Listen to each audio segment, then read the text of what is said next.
All right, y'all. We back up in the house. I love boxing. This video is going to be about the original 8 weight classes, and we might make a part 2, part 3 with some other folks, Baracco, Infinity. But let's jump right into it, y'all.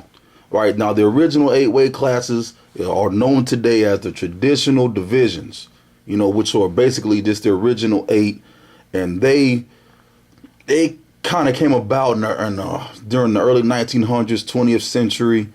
And I know before with the Queensberry rules, it wasn't 8, but we're just going to do it on the traditional 8 that we know and love, all right? And these are the traditional 8 before the super, junior, light, mini, jumbo, and cruiser, etc. All them classes and shit were added. All right, so here we go. Number 1 was flyweight, okay, which is 112 pounds. And we're going to do kilograms too. 50.8 kilograms. All right. Number 2, bantamweight. 118 pounds, 53.5 kilograms. And by the way, those 2 weight classes, flyweight and bantamweight, were interchangeably used with paperweight and strawweight, and I think maybe mini weight or miniature weight, over in England and London. All right, 3rd weight class, featherweight, 126 pounds, 57.15 kilograms. 4th weight class, lightweight, 135 pounds, 61.2 kilograms. 5th weight, welterweight, 147 pounds, 66.6 kilograms. 6th weight, middleweight, 160 pounds, 72.57 kilograms. 7th weight, light heavyweight, 175 pounds, 79.3 kilograms.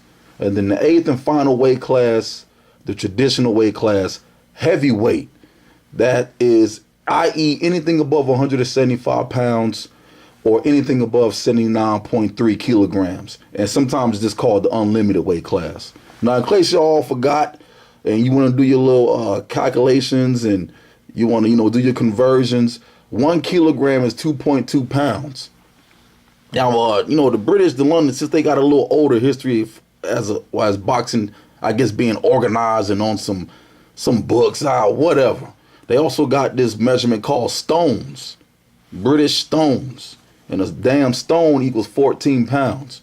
Maybe it's because Stonehenge is over there. I don't know.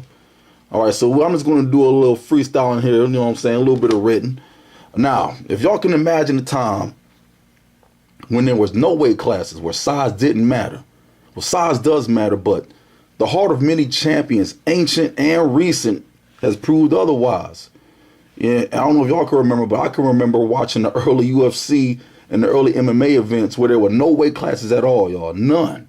Hoist Gracie, Ken and Frank Shamrock, Don Fry, Keith Hackney. And if y'all can remember, Keith Hackney had this wild-ass match. Remember, he whooped down some dude that was about 300 or 400 pounds more than him. Keith Hackney was about a welterweight size, for boxing at least, like 150 pounds. And this dude he knocked out was about 400 pounds, 380 pounds. But if y'all can remember, the early UFC events, 1 through 3 or 4, it was no weight classes. It was a free-for-all, all right? And it was raw, it was savage. Of course, it had a lot of bums. It was almost like a tough man contest, but it was in the octagon. But imagine that. Just imagine, y'all, close your eyes. It's 1600 AD, and your town, your village, your country, or your province, or your ward A, has friendly contests or battles and tests of might. People out dancing, drinking, hooting, hollering, eating. And they pit, fighters to get against each other for contests to see who's the toughest of the land. And in many cases, the mighty mouse would have to be pit against the big bear, i.e., someone who weighed a lightweight would have to go against a heavyweight, so on and so forth. So we all heard, or maybe we haven't heard, but we all at least know or have some type of, recognition of legends, and we all read the stories of combatants from all around the world doing exhibitions against people of all shapes and sizes. Sort of like that, what's that Jet Li movie when he was the teacher and he was whooping down everybody, all sizes, all different arts and styles. And then he beat down the Irishman and the wrestler, sort of like that. Well, if you can imagine, you know, there's no weight class.